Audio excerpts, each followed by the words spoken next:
to the third of our debates, and the last that will take place before we break for lunch. The Youth Parliament will consider the third motion of the day relating to marriage for all, as printed on the order paper. To move the motion, I call from the east of England, Miss Michaella Philpot.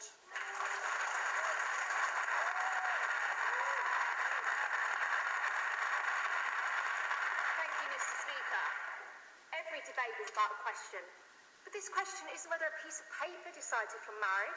It's a question about love and equality. See, I have this friend, and her parents have been together about 20 years now. One of them is great at cooking. It's absolutely awful at directions. They're the typical couple. However, Ian and Ryan aren't allowed to get married. The official definition is the formal union of a man and a woman, typically recognised by law, by which they become husband and wife. But why, in today's society, an accepting society, is it still restricted to a man and a woman? While people are allowed to have civil partnerships, they're not allowed to be referred to as husband or wife. And although marriage isn't for everyone, shouldn't it be something everyone's entitled to? How would you feel if you couldn't marry the person you love? There are 10 countries where equal marriage is legal. The first was the Netherlands in 2001, and the last, Argentina in 2010. 10 countries in 11 years. Isn't that upsetting? Love is a natural human emotion. Whether it's gay, lesbian or straight, why should the genitalia of the person you love change anything? Why should we let the authorities dictate who can and can't get married? We, as a society, we as young people have a moral and social obligation to challenge human rights abuse against gay people. By making this our national campaign, we're proving to the authorities that we're serious against homophobic discrimination. It's against the law to discriminate. Considering that, is there a hypocrisy in our laws? Last year alone, over 65% of lesbian, gay and bisexual young people became a victim of homophobic bullying. 1/5 of lesbian, gay and bisexual people tried to take their own lives.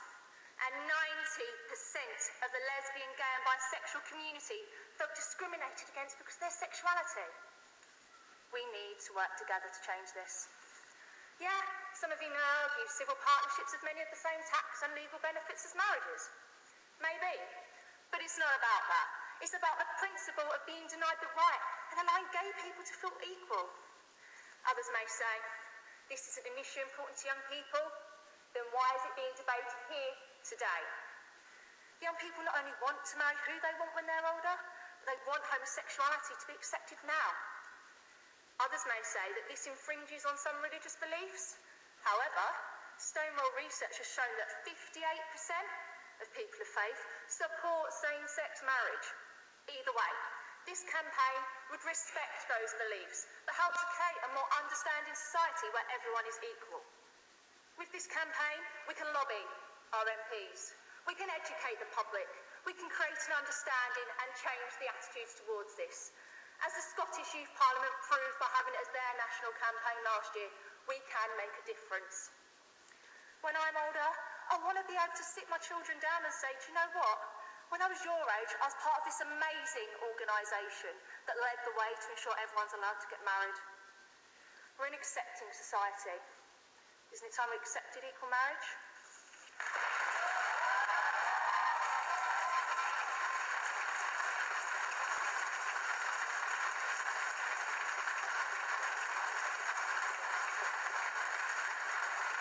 Michaella, thank you for that very strong opening speech. To